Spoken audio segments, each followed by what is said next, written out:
Hello everybody, Kelvin here, and today's the day I answer your questions in relation to the aNCE program.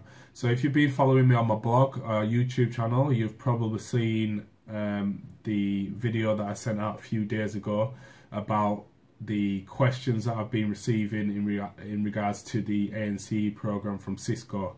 So what I plan on doing today is answering all these questions that you guys have sent in to hopefully give you guys a good overview as to what it was like for me and what to expect if you are looking at applying for such a program in the future, or if you've already applied anyway. So I've been getting questions from people on my blog, YouTube channel, private messages, Instagram, etc. And you know, a lot of these messages, you know, they relate to the aNCE program and what it's been like the past 6 months working for Cisco in Krakow. So these questions are raw. I've not edited them or anything else. They're on my computer down here, so I'm just going to read through these one by one, and hopefully these answers help you if you're thinking of applying for the aNCE program, or you've already applied and you're waiting to actually start. Hopefully this gives you a good overview. So without further ado, let's get into it. So the first question is, after you joined the trainee program in Krakow, what happened? So I think what this question means is, as I said, these questions are raw, so I've not done any editing, anything, you know, it's just what I've been receiving. I've just been putting onto a document for me to read back to you guys and answer. So I think what these questions is saying, or it's asking me, is what was it like after I joined the program, the aNCE program at Cisco? And for me, I've got to say, the first month, I'd say, was probably a real eye-opener, you know, just kind of finding my feet, you know, living in, you know, a totally different country, working in a totally different country, and, you know, I had to find my way around the town, you know, getting to work and back, you know, where was work, the best routes to work, where to shop, how to shop, you know, even things as little as going to the supermarket and buying food. You know, I was shopping by looking rather than shopping by reading, and by that I mean, you know, normally I can go to a supermarket and, you know, everything's in English, and obviously living in Krakow, that was slightly different. So for me, that presented a challenge for me. So I had to kind of shop by looking at items and seeing if, or taking an informed decision as to whether that was the actual item that I wanted, you know. And even getting to the checkout and paying for my item, you know, I found that most of the people actually speak Polish only. It tends to be the younger generation that actually speak English and Polish as well. So that was a real challenge for me. So shortly after, obviously, arriving in Poland, you know, I had to kind of figure all this out and get used to my surroundings and, you know, become familiar with everything. So yeah, that's probably hopefully answered that question. Next question: are there any reasons you have not blogged about this?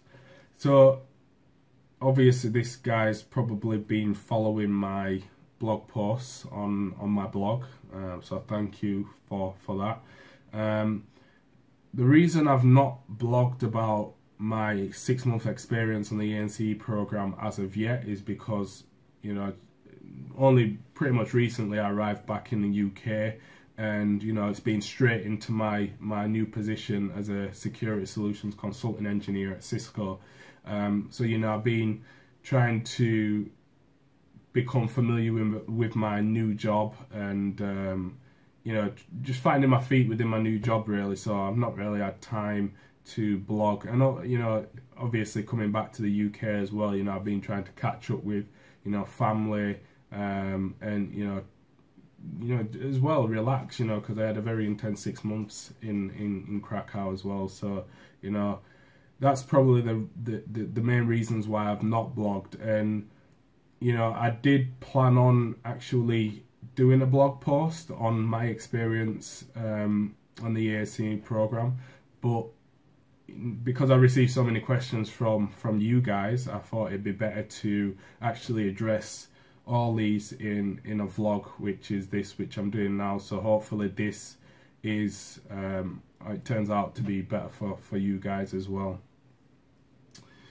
So next question: have you stayed the whole 6 months in Krakow, or were you allowed to study from home from time to time to be able to visit friends? So I pretty much spent the whole 6 months in Krakow, apart from a few weeks.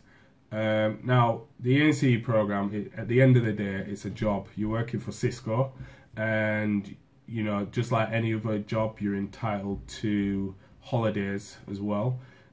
So pretty much all the time, like I say, I spent in Krakow, but then there was, I think, a short period of my birthday in June where I actually took some holiday, and I went to Greece, and within that time as well I managed to get back to the UK just to see my family, etc., before going back to Krakow. So I think it works on a case-by-case basis because there were a few other colleagues that were on the same cohort as me, and they went home more than others. Some people decided to take holiday and go travel to other countries within Europe.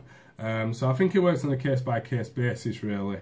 There was people that maybe had to go home for certain reasons for a short period of time, and within that time it involved them still having to study, because at the end of the day you're still working, but this is has to be approved by management. So yeah, hopefully that answers your question there. Okay, so I've got another question here, and it is: how was life in Krakow? And this is, for me, quite a good question, because before I actually came out to Krakow, I, like everybody does, tries to kind of get an image of what it's going to be like, and maybe judges things before you actually experience them. And I admittedly did that, and it's quite astonishing, really, because it just goes to show that you should never judge a book by its cover, because I absolutely loved Krakow. I loved my time there. The summer was awesome. I had really nice warm weather, and for me that's excellent, because coming from the UK, it's always raining or windy and we don't really get a summer. So to have nice warm weather, which is what I like, was really nice. Don't get me wrong, the first period of this year, 2017, when I actually arrived at Krakow, it was rather cold and smoggy. But that soon turned around throughout the summer. The people I found tend to be rather friendly, which is really nice, quite helpful, and even though some of them, I ran into some people that don't really speak English, but when you're trying to have a conversation with them or you need help with something, I found that people try and help you the best that they can. I found the city was really nice, lots of buildings to look at, lots of places to visit. Did visit a few places in my spare time. There's some awesome places to go out and dine, to eat. So Jeff's is one of them. So if you've ever been to Krakow and you've not been to Jeff's, go to Jeff's. My favourite American diner there, and I'm sure some of my friends, my colleagues, if they're watching this, they'll laugh, because they know how much I enjoy Jeff's out there. So get yourself there. If you're joining the ANCE program, go to Jeff's and let me know what you think. And yeah, I think you know, it were quite cheap for me to be able to do things out there in terms of money. And yeah, it were fairly clean. I mean, my walk to work or cycle to work when I did cycle, you know, it were a nice route. You know, I went down the riverside across a bridge, and you know, a really nice walk there and back every morning, or a cycle. So yeah, I mean, I found Krakow totally different to what I was expecting before I went out there. You know, I had people over here in the UK telling me, you know, certain things, some good, some not so good, and you know, all this kind of attaches itself to you. But then I found, you know, when I got out there, it was just, you know, totally different. You know, I really did enjoy Krakow, and you know, will no doubt return, you know, when I need to. So yeah, it was really nice. So thank you for that question. So next question. Were you living in some kind of hotel there, or were all students sleeping in the Cisco headquarters? So the last part of that question is actually quite funny, because no, all people weren't sleeping at the Cisco office, but there did come a time actually where me personally, I slept at the Cisco office because I was so busy trying to learn new things, and it just got to a time where, you know, I thought I might as well just stay here now. You know, we did have in Krakow, we have got an amazing relax room, which has got some chairs and sleep pods, highly recommended, really good, and even massage chairs. So yeah, that's kind of where I spent my night.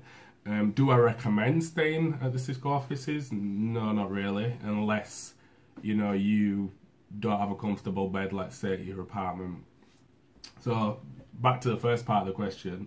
No, we didn't have hotels. Cisco was so kind to put us up in our own individual apartments, which were really, really nice. And, you know, speaking to my other colleagues that were on the same program as me, their apartments are really nice as well.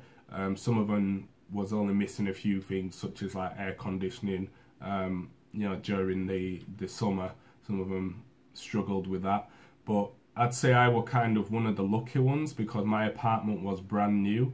No one had ever lived in that before me, so I was actually the first person in my apartment. I had air conditioning, I had a really nice shower and really nice bathroom. I had really nice double bed and a desk for studying.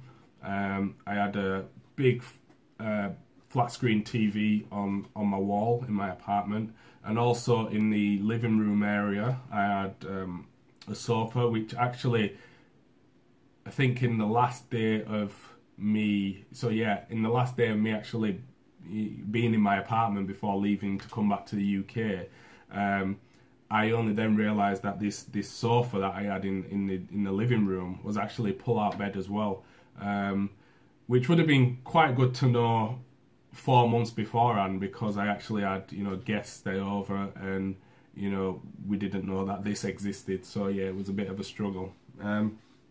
In terms of the kitchen, you know, we have, or I had, hob. I had the oven, fridge, freezer. I had lots of storage. All the pans and cutlery, all that was provided, all brand new as well. So as soon as I got to the apartment, you know, the guy that showed me around and let me into the apartment, you know, gave me brand new cutlery and plates and, you know, everything. So everything was brand spanking new for me. So I was one of the lucky ones. And I also had air conditioning as well. So for the summer, it was actually quite good. But my colleagues didn't really like me for that. So yeah, during the 6 months, you'll be staying in an apartment. You know, I don't know which apartment, but the apartments tend to be as close to the office as Cisco can actually get these for you. So you don't have to worry about traveling too far. And yeah, all the apartments are adequate, and Cisco just, you know, they won't just put you up in anything. And also the best thing, which I can kind of guess that some of you were thinking of, like, do you need to pay for your apartment? No, you get your salary from Cisco every month, and you only have to worry about buying food and drink and possibly getting to work and back, and that's it. Cisco will fully pay for your apartment and all its water, electric, gas, etc. You don't have to worry about a thing. So it is really good in the sense that you go over there and you know that your salary you get in, you only have to buy food and drink. You don't have to worry about anything else. So I found it really good, because I actually found that I could actually put some money aside and save some money for, because most of the time for me, I was, the only thing I was doing was going to work and coming back to my apartment and then studying. So I found that, all this money that I was making, well, I say all this money I was making, I could actually, save it and put it to the side for a rainy day, which was really good for me. So yeah, I hope that answered your question there. Moving on, next question. How was the daily life there? And I think I've kind of answered that in the previous question. Yeah, so as I say, these questions are raw, so I'm just reading them as they've come in. So yeah, I think we'll skip that one because I've kind of answered that question. But if I was to say anything about daily life in Krakow, yeah, I found it really, really good. I mean, just like I'd say, just like anywhere else, Monday to Friday, everybody's commuting there and back to work. The difference being from the UK, especially where I live, you had trams commuting people to work, and the trams were often quite busy. I found myself buying a bicycle and biking to work. And in the UK, I'd normally drive to work. So that was different for me.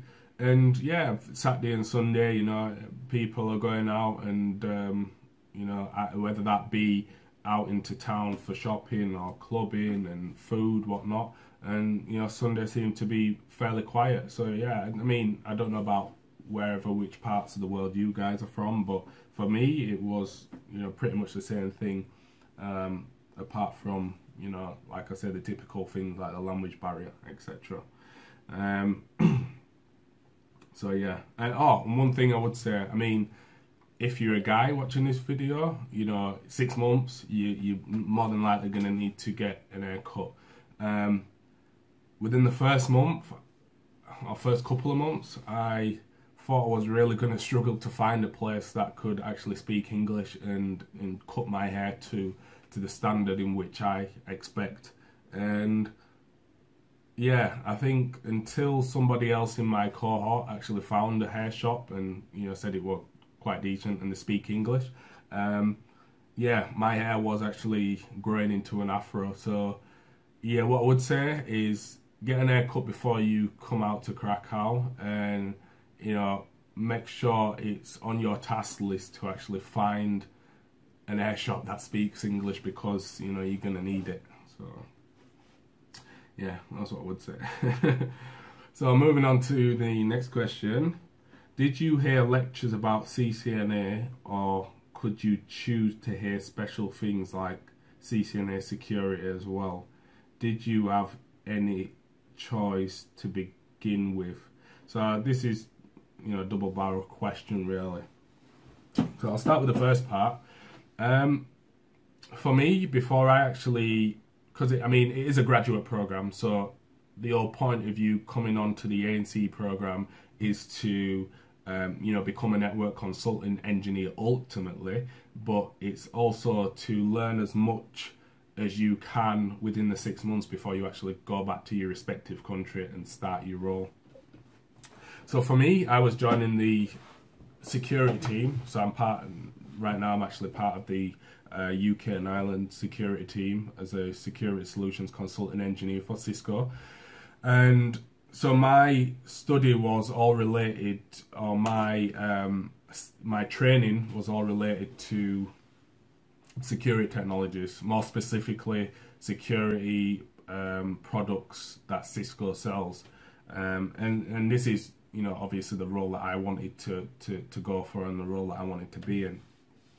So depending on which role you've actually applied for, you're going to be studying, no doubt, studying certifications and also working on increasing your skill set in relation to the technologies that are going to be involved in your role. Before I actually got out to Krakow or got onto this program, I already had my CCENT, so the first part of your CCNA, and I also had my CCNA routing and switching.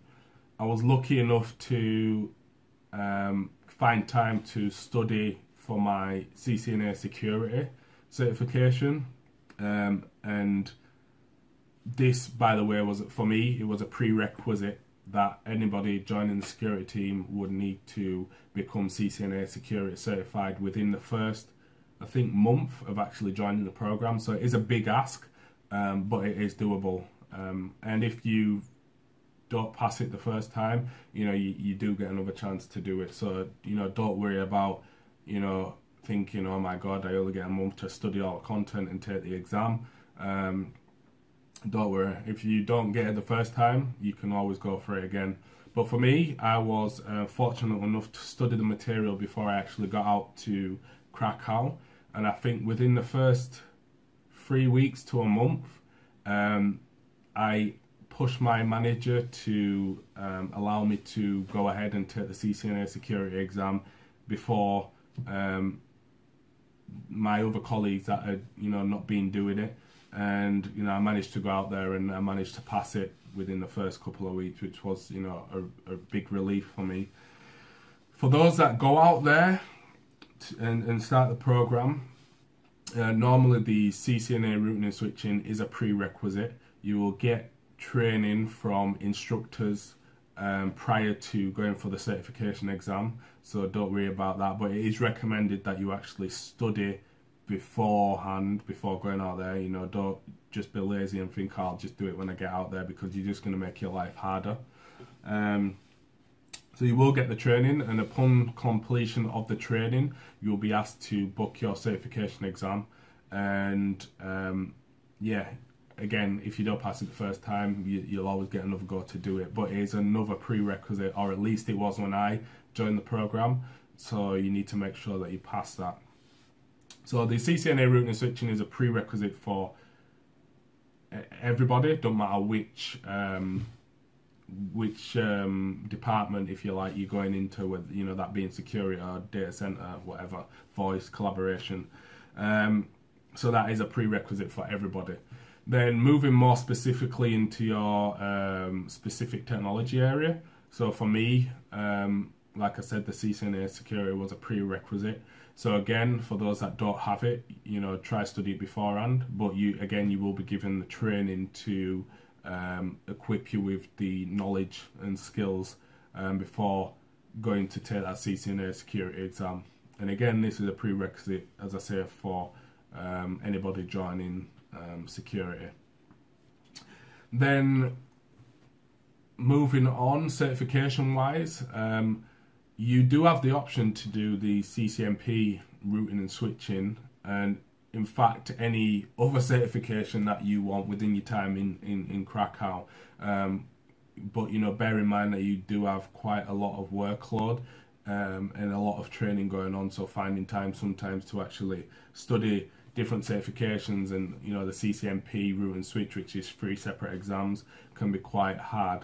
It was quite funny because, you know, pretty much all my cohort, including myself, decided to go for the CCNP routing and switching. So I passed the CCNP routing and switching, so I did the switch, route and troubleshoot last. Passed those. And just before I actually finished as well, I managed to do the CCDA because I wanted a little bit of design knowledge behind me. So yeah, I did the CCDA as well and passed that as well. So I was very fortunate and worked quite hard to achieve these certifications. But like I said, do bear in mind there is you know, you do have a lot of workload anyway with the other training that's going on, getting you ready to equip you for your role. So, to kind of coming back to that question is, you know, the second part, if you like, do you have a choice? Yes, there's prerequisites that you don't have a choice. You need to actually do them certifications, but then you actually get a choice in if you feel like you're ready and if you're comfortable, and you can go ahead and do more certifications within your time. I mean, hey, you work for Cisco, you know, you're doing Cisco certifications, so the more certifications you get, in essence, you know, and you know, ultimately the knowledge that you learn by getting these certifications, you know, it's only going to help you out moving forward into your role. So moving on to the next question is, are there labs with lots of interested Cisco equipment which can be used to learn? So me personally, thinking back, we did throughout the training, so whether that be studying Cisco aNCE and working, you know, on aNCE, or Cisco aNCE Identity Services Engine, we did sometimes have labs incorporated into the training. So for instance, we did 2 weeks of aNCE training, and that, you know, that was a full lab of setting aNCE up from the start, configuring aNCE, and also TrustSec as well. And then, you know, at the very start of the course, you know, we had a few aNCE labs, and you know, when you're working for Cisco, you've got access to internal resources that you don't have access to, you know, unless you work for Cisco. So that helps as well. You know, you can get access to physical labs. You can get access to, you know, stuff like Viral, which is, you know, virtual. And, you know, you can take it upon yourself to, if you've got, you know, a decent laptop or computer, you can actually take it upon yourself. So I actually brought my personal laptop out to Krakow with me before I got my company laptop, and I've got GNS3 on there, so I actually used GNS3 to, you know, further enhance my skills by building labs and doing labs myself, which you've probably no doubt seen me still doing and delivering on my YouTube channel. So yes, there's labs involved, and Cisco will always try and put together a program that will help you or benefit you the most, whether that be including labs or no labs. You know, Cisco will always try and mix it up. You know, they won't just give you a book, or they won't just put an instructor in front of you to speak for hours. You know, they'll try and mix it up and give you that opportunity to learn in different ways and as much as you can. So that's the good thing about working at Cisco as well. So I hope that answers your question there, and thanks for asking that. Moving on, did you already have any certifications before joining the program? So I think I've mentioned this already. Yes, I had the CCNA before joining the program, and I had CCNA routing and switching also before joining the program. Next question. What are your next steps in terms of certifications? So, very, very good question. So I kind of met myself at a bit of a crossroad just before I finished my 6 months in Krakow. And the reason I say that is because after doing my CCNP routing and switching, although I joined in the security team, I actually felt like I could have prepared for my CCIE routing and switching. But I decided to drop that, and I decided to just get that CCDA, which was the last certification I got in Krakow. And then getting back to the UK and obviously joining my respective team, I'm now working towards the CCIE Security. I have my written exam in a few months. Don't feel confident whatsoever at all, but we'll see how that goes. So yeah, I mean, CCIE Security is my next step, and Once I have that, I'm maybe going to look at the CISSP and possibly the CCDP, which is the Design Professional. And I think that's at the moment that's all I'm thinking about at the minute for in terms of Cisco certifications, and obviously the CISSP, which is the exception. And I think I'm going to look at also some either certifications or some courses that can enhance my consulting skills and also business skills, because you know, obviously I love the technical aspect. You know, I'm a very technical person, but you know, business plays a big part in what we do as well. You know, especially being a consultant. You know, understanding the customer's needs, etc. So, you know, I really want to start looking at some business related topics as well. You know, whether that involves taking an MBA. You know, we'll see. But yeah, right now, certification wise, that's my next steps, and yeah, we'll take it from there. Next question: have you ever lived and worked in another country? That's a very good question. I think I touched on that before. So no, short answer is no. Before actually going out to Krakow, I'd never lived in another country. Always lived in the UK, although visited other countries and stayed there for a short duration. Never lived there, and certainly never worked in another country. So that was you know, a whole new experience for me. But yeah, enjoyed it. So yeah, I hope that answers your question. Next question: how did you find out about the aNCE program? So for me,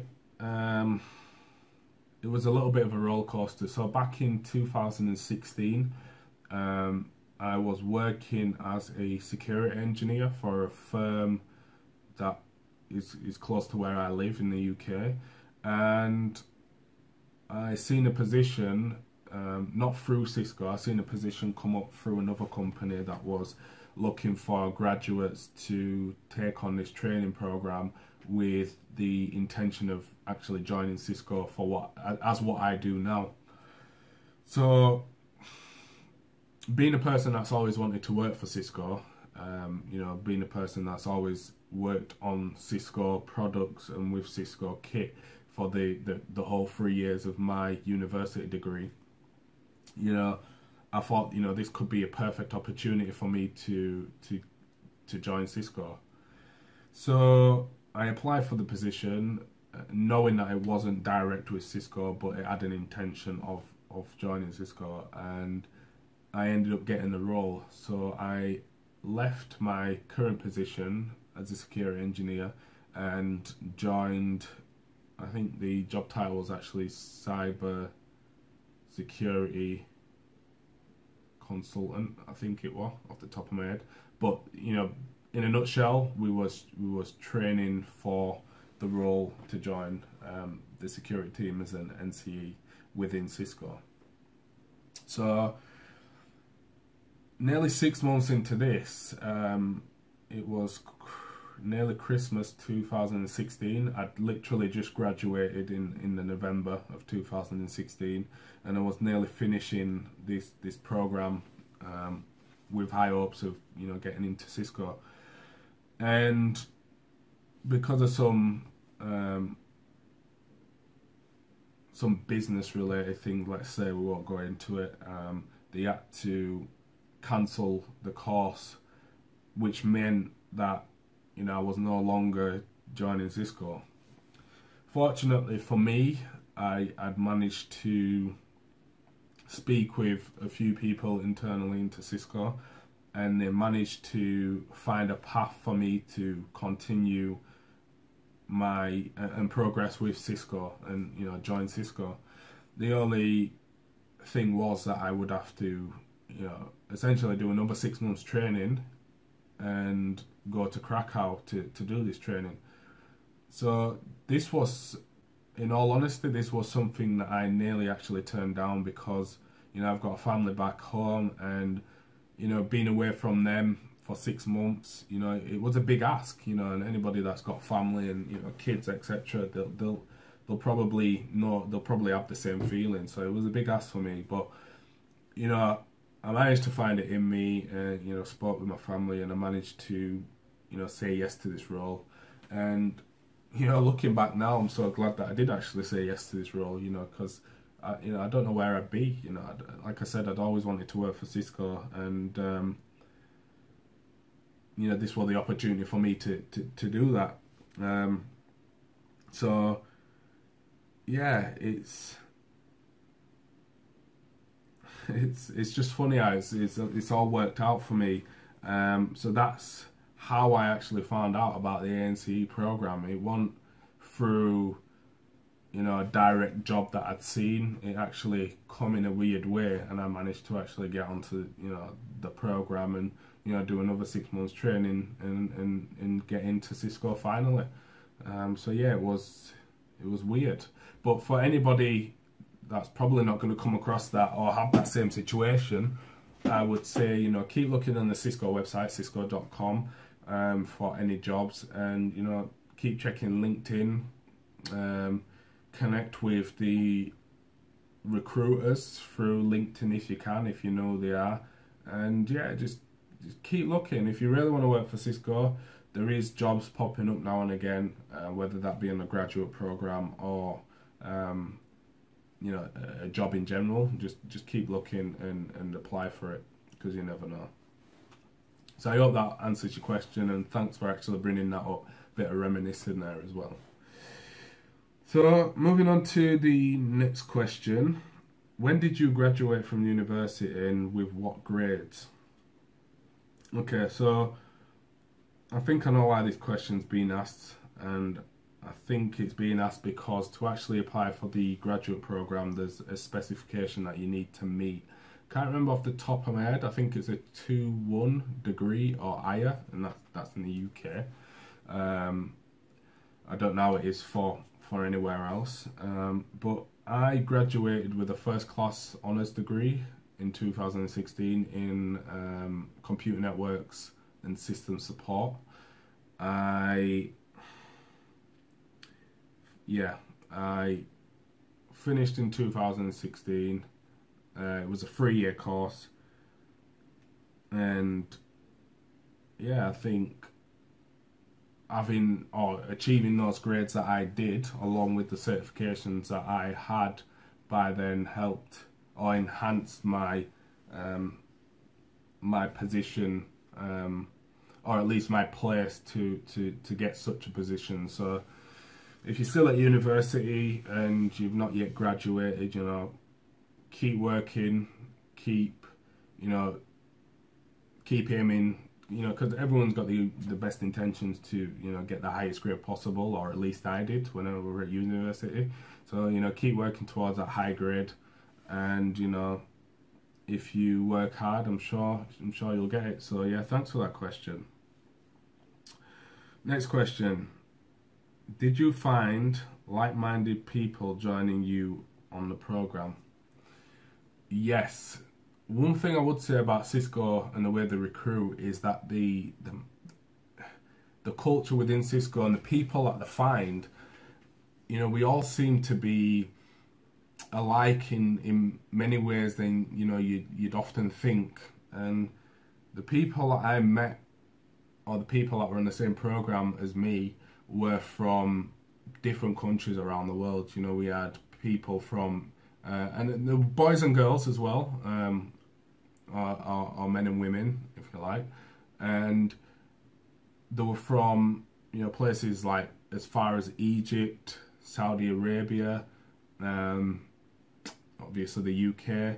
We have people from France, Spain. We have people from pretty much all over the world. South Africa as well. In fact, I think that was the furthest place, South Africa.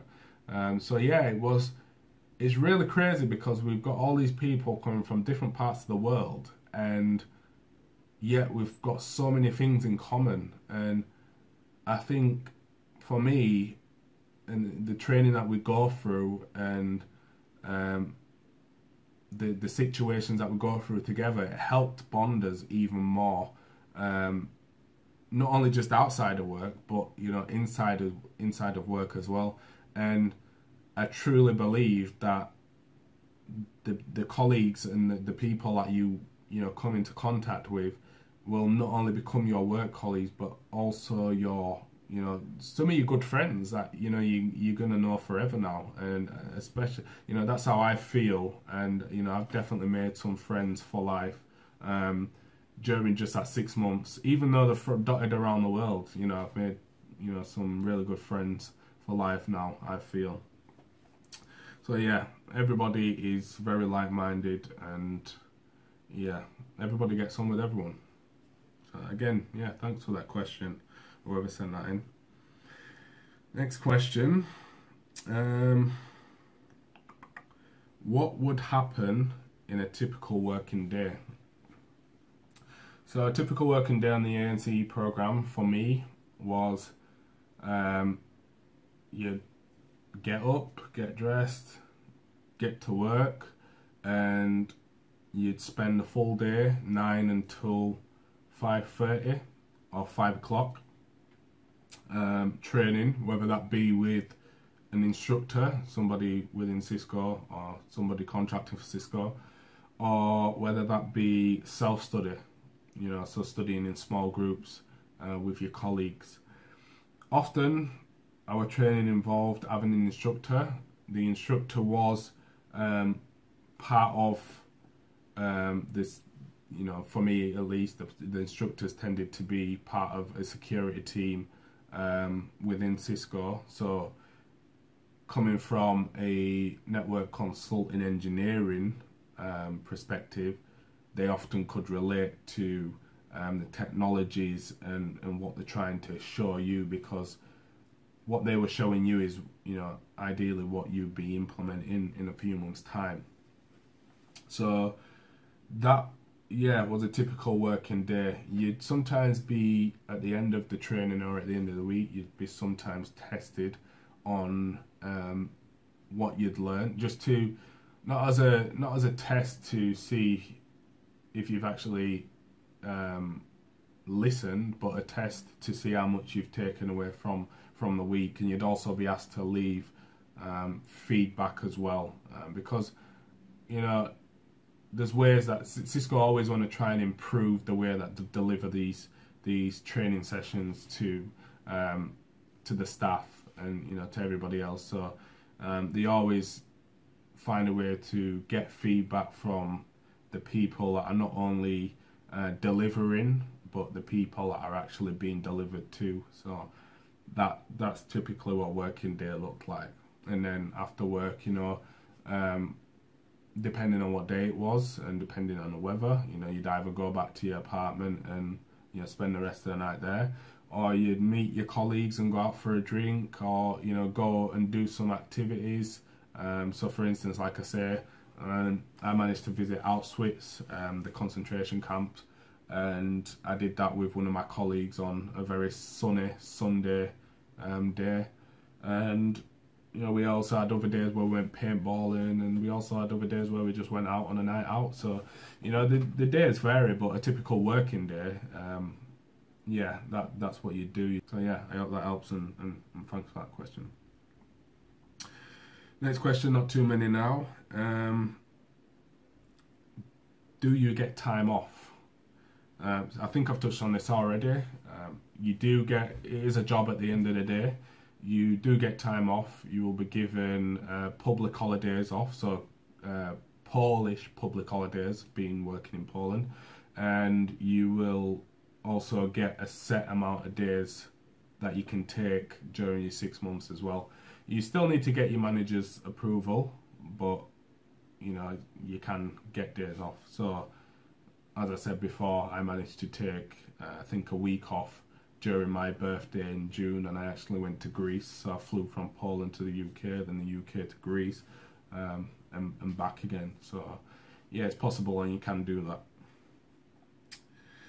And the last question, did you travel around Krakow? So most of my time, admittedly, was spent in my apartment and work, learning and studying as much as I can, as much as I could, sorry. And you know, I managed to, by doing that, I managed to get the certifications that I did within the 6 months. You know, it was a really big ask and a really big push, sometimes draining, but you know, that's what I had to do and that's what I did. So I didn't really get to travel around Krakow or Poland as much, but the traveling that I did do to, you know, like I say again, the concentration camps and you know, the traveling around the town and you know, just places to eat, you know, I enjoyed that. And you know, I feel like I could have maybe mixed it up a little bit more, but then on the other hand, I don't know if I would have managed to achieve the certifications that I did in the time that I did if I did spend more time traveling. So maybe didn't travel as much as I could have or as much as I wanted to, but you know, I definitely did do some traveling. So, and that was the last question. So guys, I really want to thank you for sending in all these questions. I hope that I've been able to answer these questions and give you guys the answers that you've been looking for. Good luck to anybody that's applying for the aNCE program or already applied and been accepted and waiting to start. I'm sure you'll have fun, meet some really good people, and you know, if I'm ever in Krakow and you're training, you know, feel free to stop by and say hello, if you've watched this video. And yeah, good luck to you all. And for anybody that's you know, an aspiring engineer or consultant, whatever, and you know, maybe still at university, keep going and get the best grades as you can. And if you work for, if you really want to work for a great company like Cisco, just keep pushing and I'm sure you'll find a way. But yeah, thank you for all the questions and thank you for watching, guys. Thank you. Bye.